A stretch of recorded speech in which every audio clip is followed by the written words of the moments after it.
Welcome to సరైన TV. ముందుగా headlines చూద్దాం.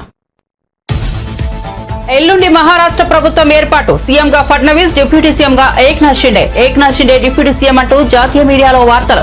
డిప్యూటీ సీఎంగా అజిత్ పవార్ కూడా ప్రమాణం చేస్తారని కథనాలు.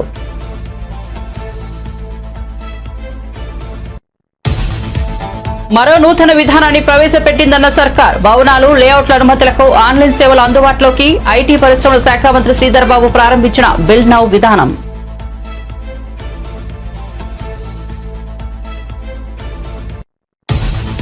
కాకినాడ పోర్టులోని షిప్లోకి రేషన్ బియ్యం ఎలా చేరిందో తేలుస్తామన్న జిల్లా కలెక్టర్ షణ్మోహన్. కాకినాడ పోర్టు నుంచి విదేశాలకు తరలిపోతున్న రేషన్ బియ్యం తనిఖీలకు విధి విధానాలను రూపొందిస్తున్నామని వెల్లడి.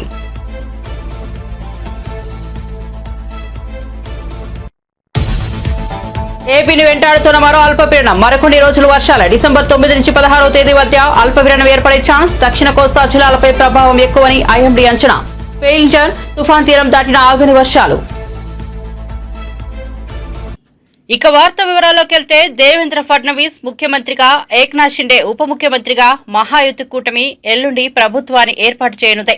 ఈ మేరకు జాతీయ మీడియాలో వార్తలు వస్తున్నాయి. సీఎం పదవి, మంత్రివర్గం ఏర్పాటుపై మహాయుతి కూటమిలో 10 రోజులుగా చర్చలు సాగుతున్నాయి. ఫలితాలు వచ్చి 10 రోజులు దాటింది. అయితే వివిధ కారణాలతో కూటమి ప్రభుత్వాన్ని ఏర్పాటు చేయలేకపోయింది. మహాయుతి కూటమిలో చర్చలు కొలిక్కి వచ్చాయని బీజేపీ సీనియర్ నేత ఫడ్నవీస్ ఎల్లుండి సీఎంగా ప్రమాణ స్వీకారం చేయనున్నారని ఇంగ్లీష్ మీడియాలో వార్తలొచ్చాయి. ఏక్నాథ్ షిండే ఉప ముఖ్యమంత్రిగా బాధ్యతలు స్వీకరించనున్నారని విశ్వసనీయ వర్గాల పేర్కొన్నట్లు కథనాలు వచ్చాయి. కాకినాడ పోర్టులో ఉన్న స్టెల్లా షిప్లోకి రేషన్ బియ్యం ఎక్కడి నుంచి వచ్చాయో, ఎలా వచ్చాయో తేలుస్తామని కాకినాడ జిల్లా కలెక్టర్ షణ్మోహన్ తెలిపారు. ఏ గోదాం నుంచి బియ్యం వచ్చాయో పరిశీలిస్తామని చెప్పారు. షిప్లో బియ్యం మొత్తం పేదల బియ్యమేనా అనేది కూడా చూస్తామని తెలిపారు.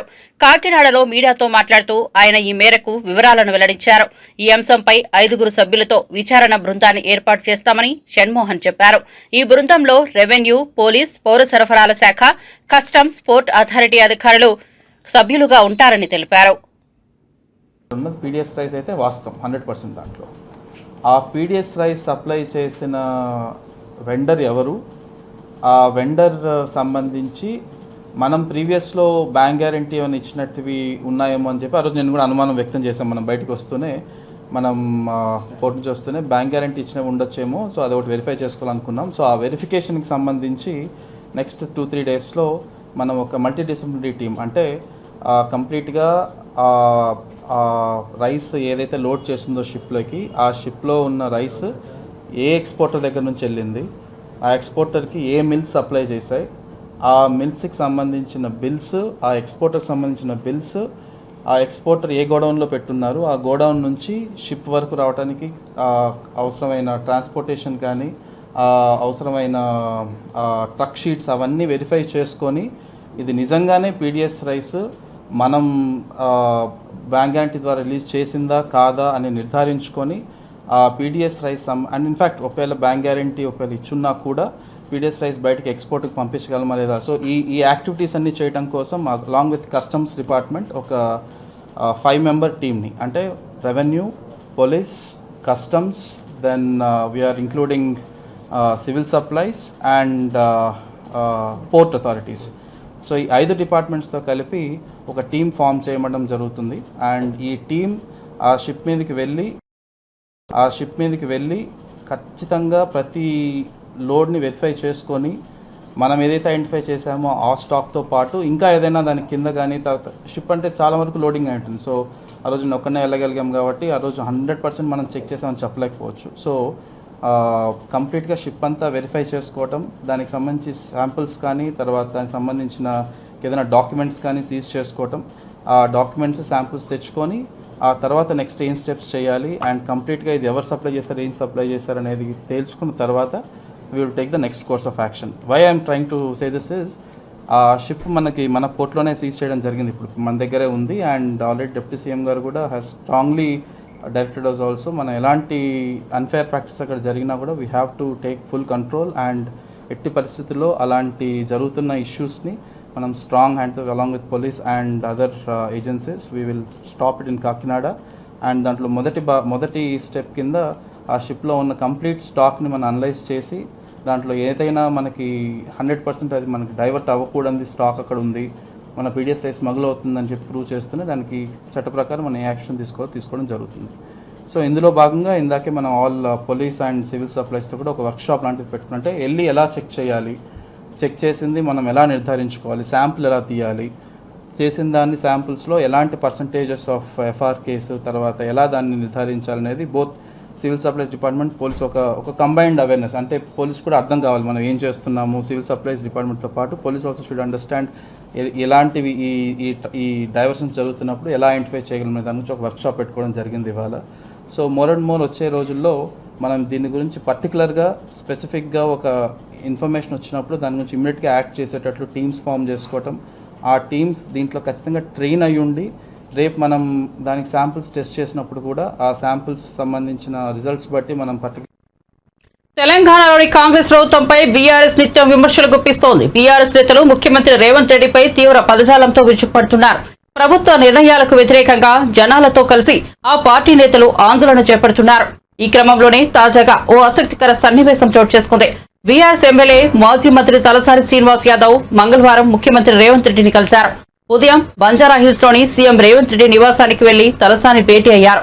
తన సోదరుడి కుమార్తె వివాహానికి రావాలంటూ రేవంత్ రెడ్డిని ఆహ్వానించారు. పెళ్లి పత్రిక అందించి చిరునవ్వులతో చేతులు కలిపారు. దీనికి సంబంధించిన ఫోటో ప్రస్తుతం సోషల్ మీడియాలో వైరల్ గా మారింది.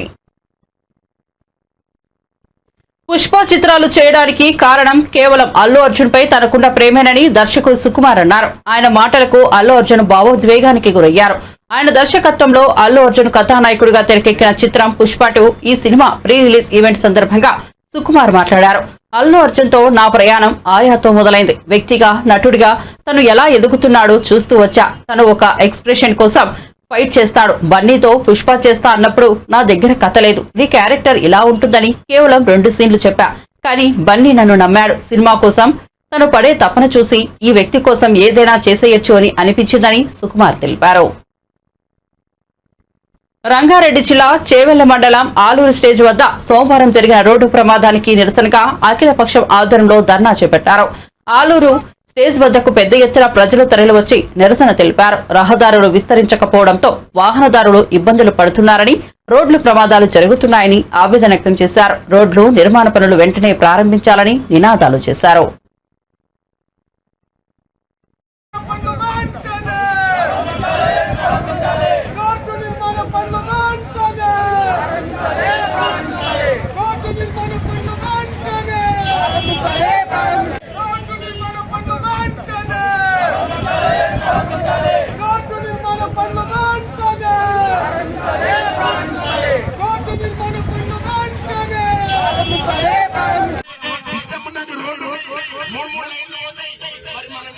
హైదరాబాద్ దూరం లేము, చాలా దగ్గరలో ఉన్నాము. మనకి దిక్కుమాలిన పరిస్థితి.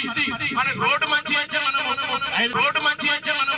హైదరాబాద్ పోవాలనుకుంటే మనం సేపట్లో 40 నిమిషాలలో ఎలా గంటల టైం పడుతున్నది. బస్సు పోవాలంటే రోడ్డు బండి ముంగటి ఎట్లా బండి పోతే బండి పోవాల్సి వస్తున్నది.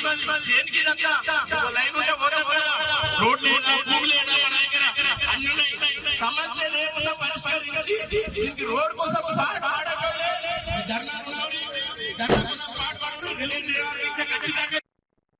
రాష్ట్రంలో రైతాంగాన్ని సీఎం చంద్రబాబు ప్రభుత్వం గాలికి వదిలేసిందని ధ్వజమెత్తారు మాజీ మంత్రి కారుమూరి నాగేశ్వరరావు.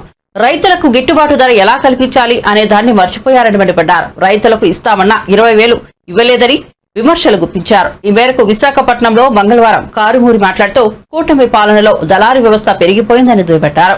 కూటమి సర్కార్లో దళారీ రొక్కం రైతుకు దుఃఖం మిగిలిందని పేర్కొన్నారు.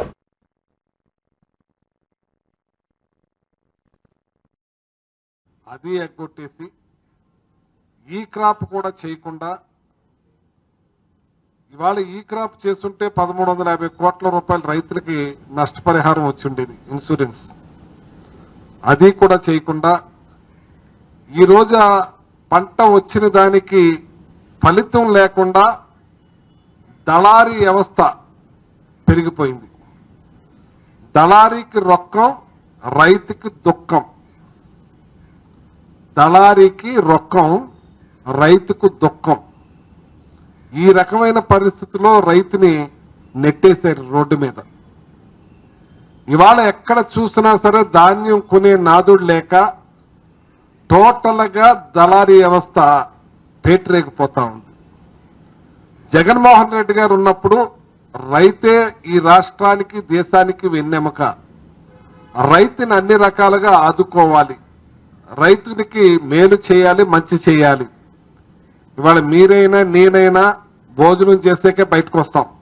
ఇప్పుడు టిఫిన్ చేసాం, మళ్ళీ ఇప్పుడు వెళ్ళి భోజనం చేస్తాం. వాళ్లే కనుక కారడి పాడేస్తే ఏంటి మన పరిస్థితి? ఏం తిని బతకాలి? ముఖ్యమంత్రి అయినా ప్రధానమంత్రి అయినా ఎవరైనా సరే రైతు పండించిన పంట తిన్నాకే మనం ఎన్ని మాటలైనా మాట్లాడతాం. అటువంటి రైతుని నడ్డి విరిసే కార్యక్రమం ఈ ప్రభుత్వం చేస్తుందని చెప్పి సందర్భంగా తెలియజేస్తా ఉన్నాను. ఇవాళ రైతుకి లాస్ట్ టైం జగన్మోహన్ రెడ్డి గారు నెల్లాళ్ల ముందే అప్రమత్తం చేసి ఇవాళ ఏ గ్రామం చూసినా ఆర్బీకే సెంటర్లు పెట్టారు.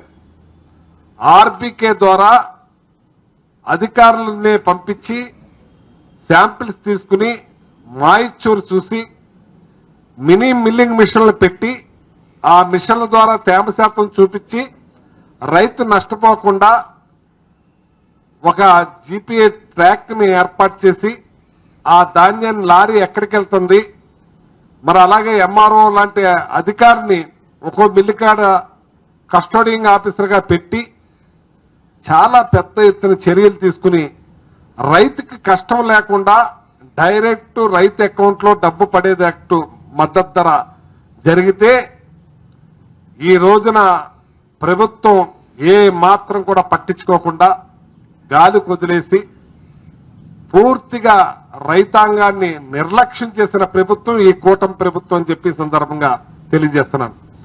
ఇవాళ రోడ్డు మీదే ఉన్నాడు రైతు. ఇవాళ ఈ తుఫాన్ సందర్భంగా నష్టపోయి రంగు మారి మొక్క వస్తుందేమనే భయంతో భయభ్రాంతులతో రోడ్డు మీద పడి రైతులందరూ కూడా బాధపడతా ఉంటే ఏ మాత్రం కూడా పట్టించుకోకుండా రైతుల్ని గాలి కుదిరేసి సివిల్ సప్లై మినిస్టర్ అయినా ఇంకొకళ్ళైనా ఎవరైనా మాట్లాడితే ఇవాళ కాకినాడ పరిగెడతారు, సీది షిప్ అంటారు, ఈ రైస్ అంటారు. కానీ కనీసం ఇవాళ రైతు నష్టపోతున్నారు, కోట్లాది రూపాయలు దోపిడీ జరుగుతుంది, ఇక్కడ రైతులు అన్యాయం అయిపోతున్నారని చెప్పి అటు డిప్యూటీ సీఎం గారు కానీ సివిల్ సప్లై మినిస్టర్ కానీ సీఎం గారు కానీ చంద్రబాబు నాయుడు గారు కానీ ఏ మాత్రం కూడా పట్టించుకోవట్లేదు. గాలి కుదిరేశారు శుభ్రంగా. ఇవాళ బస్తా 300 నుంచి 400 రూపాయలకి నష్టపోతున్నారు రైతు. ఇవాళ ఇంకా పెద్ద ఎత్తున నష్టపోయే పరిస్థితికి తీసుకొస్తారు. తెలంగాణ సర్కార్ మరో నూతన విధానాన్ని ప్రవేశపెట్టింది. ఇకపై భవనాలకు లేఅవుట్ల అనుమతులకు కొత్త ఆన్లైన్ విధానాన్ని అందుబాటులోకి తీసుకొచ్చింది. బిల్డ్ నౌ పేరుతో తెచ్చిన ఈ నూతన విధానాన్ని ఐటీ పరిశ్రమల శాఖ మంత్రి శ్రీధర్ బాబు ప్రారంభించారు. తెలంగాణలో 60% మంది జనాభా పట్టణాలు, నగరాల్లోనే నివసిస్తున్నందున భవన నిర్మాణంపై సీఎం రేవంత్ రెడ్డి ప్రత్యేక దృష్టి పెట్టారని మంత్రి శ్రీధర్ బాబు తెలియజేశారు. గత ప్రభుత్వ విధానాలను కొనసాగిస్తూనే ప్రజలకు, రియల్ ఎస్టేట్ వ్యాపారులకు ప్రయోజనాలు కలిగేలా చర్యలు తీసుకుంటున్నామని పేర్కొన్నారు. స్థిరాస్తి రంగంలో హైదరాబాద్ టాప్ లో ఉందన్న మంత్రి ఇక్కడ నివసించే ప్రజలే అధికంగా గృహ నిర్మాణాలు చేపడుతూ గృహ రుణాలు ఎక్కువగా తీసుకుంటున్నారని తెలిపారు. ఎన్నికల్లో కాంగ్రెస్ ఇచ్చిన అన్ని హామీలు ఒక్కొక్కటిగా నెరవేరుస్తామని శ్రీధర్ బాబు హామీ ఇచ్చారు. గౌరవ ముఖ్యమంత్రి గారు మా ప్రభుత్వానికి సంబంధించిన కేబినెట్ సహచరులమందరం కూడా వివిధ డిపార్ట్మెంట్లకు సంబంధించి ప్రగతి రిపోర్టును ప్రజలకు మీ ద్వారా అందించాలనే ఒక కార్యాచరణ తీసుకొని దానిలో భాగంగానే ఈ సంవత్సర కాలంలో పురపాలక శాఖకు సంబంధించి అభివృద్ధి సాధన భాగంలో మేము ఏం చేశాము, ఏం చేయబోతా ఉన్నాం అని చెప్పడానికి ఈరోజు 3వ డిసెంబర్ నాడు పట్టణాభివృద్ధి గతంలో లేని విధంగా రికార్డ్ స్థాయిలో అభివృద్ధి పథకాలను, కార్యక్రమాలను ప్రవేశపెట్టి అమలు చేస్తున్నాం. మరి మీ అందరికీ కూడా తెలుసు, రాష్ట్రంలో దాదాపు 60% పైగా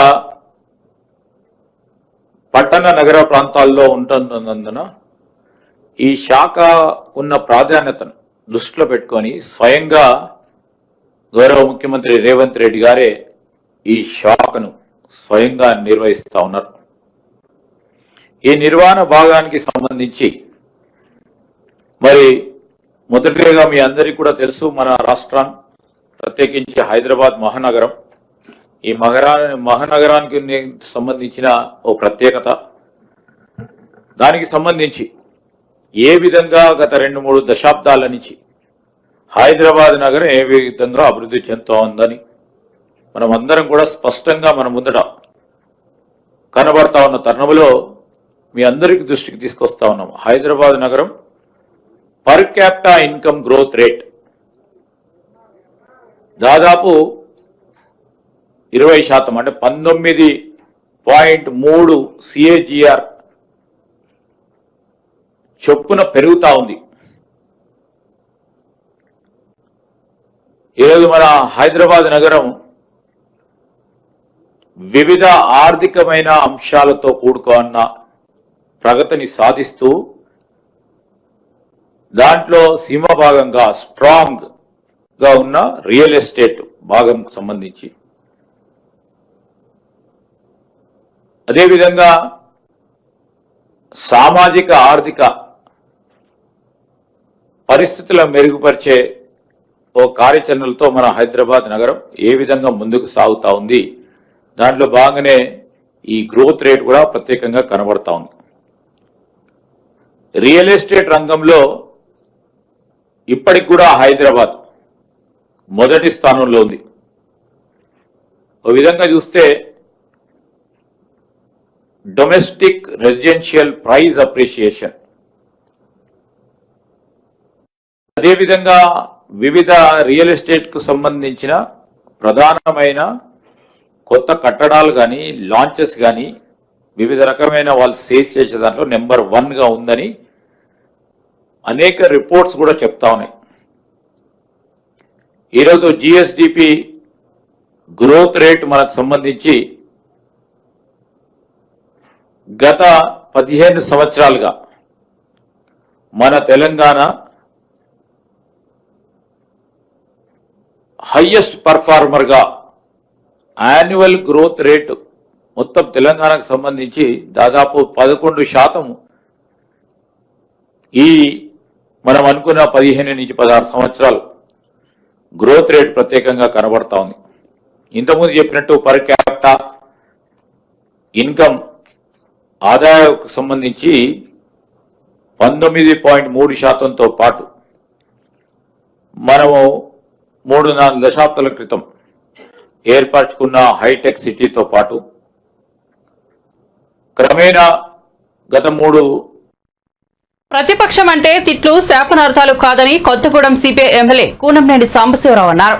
ఆయన మీడియాతో మాట్లాడుతూ అధికార కాంగ్రెస్ పాలనపై ఆసక్తికర వ్యాఖ్యలు చేశారు. కాంగ్రెస్ ప్రభుత్వం తొలి ఏడాది 60% మార్కులతో పాస్ అయిందని కామెంట్ చేశారు. ప్రస్తుతానికి ఆ పార్టీకి ఫస్ట్ క్లాస్ మార్కులు ఇస్తున్నామని అన్నారు. బీఆర్ఎస్ తో పోల్చితే 90% మెరుగైన పాలన ఉందని తెలిపారు. ఒకవేళ సరైన రీతిలో పాలన కొనసాగించకపోతే ప్రజలే ఫెయిల్ మార్కులు వేస్తారని చురకలంటించారు. ప్రతిపక్షం అంటే తిట్లు శాపనార్థాలు కాదని ప్రజల పక్షాన నిలబడి నిర్మాణాత్మక పాత్ర పోషించాలని హితవు పలికారు.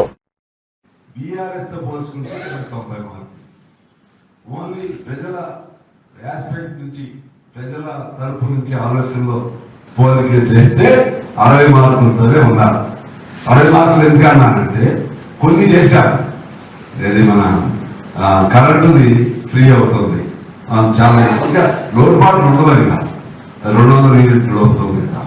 అట్లే ఓట్లు వాళ్ళు అంత ఇయలేకపోయినా మనం దాన్ని కొనుగోలు కేంద్రాలకి ఓటుకి వెళ్తా కదా, వాళ్ళకి మొదట్లో మీకు ఈ బోనస్ ఇవ్వలేరా అని చెప్పారు. ఇవాళ ఇస్తున్నారు. బస్తాకి 500 బోనస్ ఇస్తున్నారు. కింద అంటే బస్తా కింద 500 ఇస్తున్నారు. అంటే ఎకరానికి 10 నుంచి 12 వేలు వస్తుంది. ఇప్పుడు సంతోషంగానే ఉన్నారు. నాకే ఆశ్చర్యం వేసింది ఎట్లా ఇస్తున్నారు. అట్లా కొన్ని అంశాలు చేస్తున్నారు. దానికోసం నేను వాళ్ళు ఎందుకు చేశారు చెప్పండి. అసలు ఒక్క పని చేశారండి. దళితులు 3 ఎకరాలు ఇచ్చారా? ఇంకా చాలా దళిత బంధు అది ఫెయిల్, డబుల్ బెడ్రూమ్ అది ఫెయిల్, ఉద్యోగాలు అది ఫెయిల్. అదేవిధంగా అది మాట్లాడే స్వేచ్ఛ ఎక్కడ ఉంది? ఇవాళ నేను మాట్లాడుతున్నాను. ఇంకా వీళ్ళు ఇంకా ఆ చెప్పుల్లోనే అడుగులు ఇంకా బయటకు రావట్లా. ఇంకా స్వేచ్ఛ రావాలి, ఇంకా స్వేచ్ఛ రావాలి. ముఖ్యమంత్రి గారు కూడా ఏం చేయాలంటే రాజశేఖర రెడ్డి గారు లాగా అప్పట్లో ఒక 1 అవర్ ఖచ్చితంగా ప్రజలకు కలవాల్సిందే మా సూచన. కలిస్తే ముందు భరోసా వస్తుంది. మంత్రులు కూడా 1 అవర్ కలవాల్సిందే.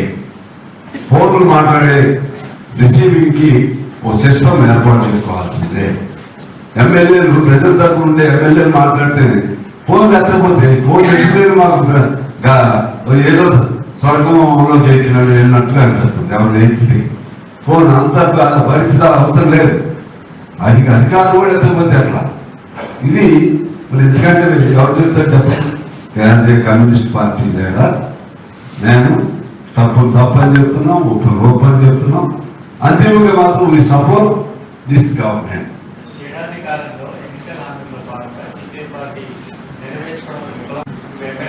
వాస్తవంగా కార్పొరేషన్ ఇవ్వలేదు, ఉన్నది వాస్తవం. నేను అది కూడా చెప్తాను, మీరు రాసిన పర్లేదు. కార్పొరేషన్ ఇవ్వాలి కొన్ని కదా. ఎమ్మెల్సీ సరే ఇప్పుడు ఇస్తారని చూస్తాం. ఇకపోతే టీఆర్ఎస్ చేసినట్టు చేస్తే వాళ్ళ ఇష్టం. మా ఆప్షన్ మేమేమి అందులోనే ఉండాలని కాదు కదా. మేము ఎప్పుడు కమ్యూనిస్టులుగానే ఉంటాం. సందర్భాన్ని బట్టే ఉంటుంది. మరి ఇస్తారని అనుకుంటున్నాం. ఏపీ రాజధాని అమరావతిలో ఉదయం ప్రారంభమైన ఏపీ కేబినెట్ సమావేశం మధ్యాహ్నం 3 గంటలకు ముగిసింది. ఈ కేబినెట్ సమావేశంలో CM Chandrababu Naidu, deputy CM Pawan Kalyan, హోంమంత్రి అనితతో పాటు ఇతర శాఖల మంత్రులు, ఉన్నత స్థాయి అధికారులు పాల్గొన్నారు. ఇందులో జలవనరుల శాఖలో జీవో 62 అమలుపై చర్చించారు. అలాగే ప్రధానమంత్రి ఆవాస్ యోజన, గిరిజన గృహ పథకంపై చర్చించి కేబినెట్ ఆమోదం తెలిపింది. అలాగే రాష్ట్రంలో గత 5 ఏళ్లలో నిర్మాణం ప్రారంభం కాని గృహాల రద్దు చేసే అంశంపై చర్చించారు. సిఆర్డీఏ అథారిటీ ఆమోదించిన 23 అంశాలకు కేబినెట్ పచ్చజెండా ఊపింది. వీటితో పాటుగా సమీకృత పర్యాటక పాలసీ 2024-29కి ఏపీ కేబినెట్ ఆమోదం తెలిపింది. పొట్టి శ్రీరాములు వర్ధంతిని ఆత్మార్పణ సంస్మరణ దినంగా పాటించాలని కేబినెట్ లో నిర్ణయించింది. ఏదైతే ప్రతిపాదన చేశారో ఆ బిల్లుకి ఆమోదం, ఆ పాలసీకి ఆమోదం తెలపడం జరిగిందని చెప్పేసి మనం చేస్తాం. నేను ఈ గ్లోబల్ కాంపిటేటివ్ సెంటర్స్ అనేది ప్రపంచ వ్యాపార రంగంలో చాలా ప్రధాన పాత్ర వహిస్తున్న విషయాన్ని మీ దృష్టికి తీసుకొస్తా ఉన్నాను. వీటిని ఎక్కువగా ఎంఎన్సీస్ ఫారిన్ కంట్రీస్లో ఎక్కువగా స్థాపిస్తూ ఉన్నారు. రిమోట్ వర్క్, హైబ్రిడ్ వర్క్ మరియు కోవర్కింగ్ స్పేస్ల వంటి అత్యాధునిక సర్వీస్ డెలివరీ మోడల్ని ఏర్పాటు చేయటం ఈ పాలసీ యొక్క లక్ష్యం అని చెప్పేసి మనం చేస్తా ఉన్నాను. నేను ఈ పాలసీ మూలంగా రాష్ట్ర ఆర్థిక పరిస్థితి, గిగ్ ఎకానమీ పెద్ద ఎత్తున అభివృద్ధి చెందటానికి కావాల్సిన మానవ వనరుల్ని అభివృద్ధి చేయటానికి, స్కిల్డ్ వర్క్ ఫోర్స్ని డెవలప్ చేయటానికి, వాళ్ళకి కావాల్సిన వర్కింగ్ ఫెసిలిటీస్ని ఏర్పాటు చేయడానికి ఈ పాలసీ బాగా ఉపయోగపడుతుందని చెప్పేసి నేను మనవి చేస్తా ఉన్నాను. ఈ పాలసీ 2000 స్వర్ణాంధ్ర విజన్ 2047లో భాగంగా ఒకే కుటుంబం, ఒక కుటుంబానికి ఒక పారిశ్రామికవేత్త ఏదైతే ఆలోచన ఉందో గౌరవ ముఖ్యమంత్రి గారి ఆలోచన, ఆ ఆలోచన లక్ష్యాలు సాధించడం కోసం ఈ పాలసీ ఉపయోగపడుతుందని చెప్పేసి కూడా ఈ సందర్భంగా తెలియజేస్తా ఉన్నాను. మరి మౌలిక సదుపాయాలని, ఇన్ఫ్రాస్ట్రక్చర్ డెవలప్మెంట్ చేయడం కోసం గవర్నమెంట్ కోవర్కింగ్ స్పేస్లు మరియు నేబర్ వర్క్ స్పేస్లు పెద్ద ఎత్తున ఎంకరేజ్ చేయాలని చెప్పేసి భావిస్తూ ఉంది. ఎందుకంటే మనందరం కూడా చూస్తూ ఉన్నాం, ఒకప్పుడు ఉద్యోగం అంటే పొద్దున్నే 9ంటికి వెళ్ళో లేకపోతే వాళ్ళ టైం నిర్దేశించబడ్డ సమయానికి వెళ్ళి సాయంత్రం వరకు అదే ఆఫీస్లో కూర్చుని పనిచేసే విధానం ఉండేది. కానీ కరోనా వచ్చిన తర్వాత మనం చూస్తా ఉన్నాం, మన గ్రామాల్లో మనందరం ఆ పిల్లలకి ఉద్యోగాలు పోయినాయా ఏంటి అని అనుకుంటా ఉంటే కాదు, అందరూ కూడా ఉద్యోగం చేస్తున్నారు. పెద్ద పెద్ద ఎంఎన్సీ కంపెనీలో పనిచేస్తూ ఉన్నారు. అయినా కూడా వాళ్ళందరూ కూడా వాళ్ళ గ్రామాల నుంచి వాళ్ళ ఇంట్లో నుంచి వాళ్ళు పనిచేసి వర్క్ ఫ్రమ్ హోమ్ ఏదైతే ఉందో ఆ వసతిని వినియోగించుకుంటున్న విషయం మనందరం కూడా చూస్తా ఉన్నాం.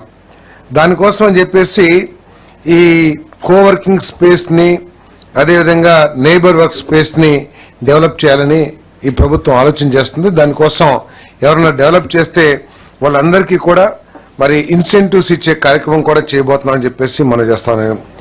కోవర్కింగ్ స్పేస్ అంటే కేవలం ఐటీ కంపెనీ పెట్టేసి ఉద్యోగం అయిపోగానే వాళ్ళ ఇంటికి వాళ్ళు వెళ్ళిపోతారు, అట్లా కాకుండా ఒకే సెంటర్ని ఏర్పాటు చేసి ఐటీ కంపెనీ, అక్కడే షాపింగ్ కాంప్లెక్స్, అక్కడే ఇంకేదన్నా ఎంటర్టైన్మెంట్ సెంటర్స్ కానివ్వండి, ఆ విధంగా ఒక కాంప్లెక్స్ లాగా తయారు చేయటం కోవర్కింగ్ స్పేస్ లో భాగంగా చేస్తాం.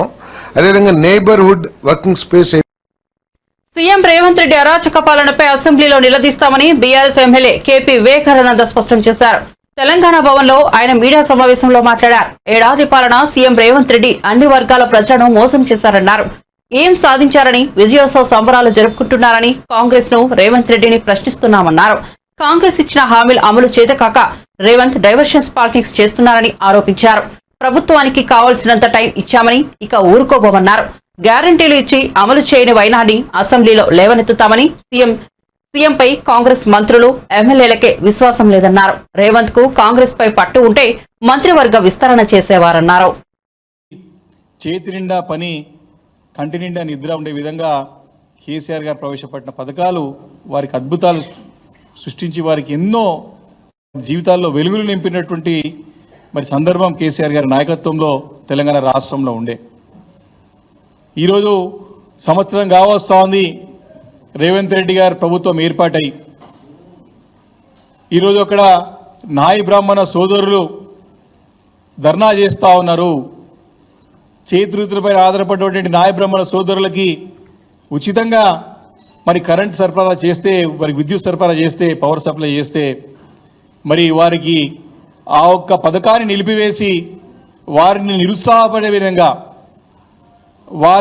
వారి వృత్తిపైన ఆధారపడ్డటువంటి నాయ బ్రాహ్మణ సోదరుని రోడ్డు పైన పడేసే విధంగా చేసేటువంటి చర్యల వల్ల వాళ్ళు రోడ్డు పైనకు వచ్చి ఈరోజు ధర్నాలు చేసేటువంటి పరిస్థితి ఈ యొక్క కాంగ్రెస్ ప్రభుత్వం, రేవంత్ రెడ్డి గారి ప్రభుత్వం చేస్తుందని చెప్పడానికి మరి నేను ఎలాంటి అనుమానం లేకుండా ఆధారాలతో పాటు కూడా నేను చెప్తా ఉన్నాను.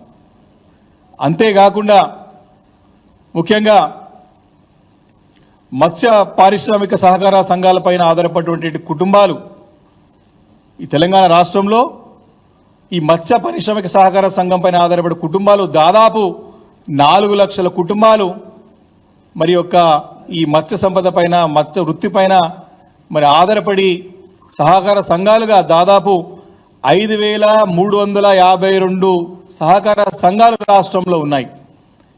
వీరందరూ కూడా ఈ యొక్క ఫిషరీస్ అంటే ఈ యొక్క వృత్తి పైన ఆధారపడి. బులెటిన్ ముగించే ముందు హెడ్లైన్స్ మరోసారి చూద్దాం. ఎల్లుండి మహారాష్ట్ర ప్రభుత్వం ఏర్పాటు. సీఎంగా ఫడ్నవీస్, డిప్యూటీ సీఎంగా ఏక్నాథ్ షిండే డిప్యూటీ సీఎం అంటూ జాతీయ మీడియాలో వార్తలు. డిప్యూటీ సీఎంగా అజిత్ పవార్ కూడా ప్రమాణం చేస్తారని కథనాలు.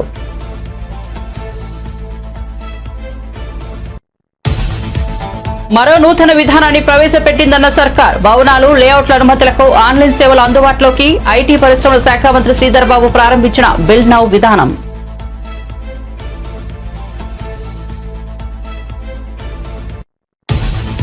కాకినాడ పోర్టులోని షిప్లోకి రేషన్ బియ్యం ఎలా చేరిందో తేలుస్తామన్న జిల్లా కలెక్టర్ షణ్మోహన్. కాకినాడ పోర్టు నుంచి విదేశాలకు తరలిపోతున్న రేషన్ బియ్యం తనిఖీలకు విధి విధానాలను రూపొందిస్తున్నామని వెల్లడి.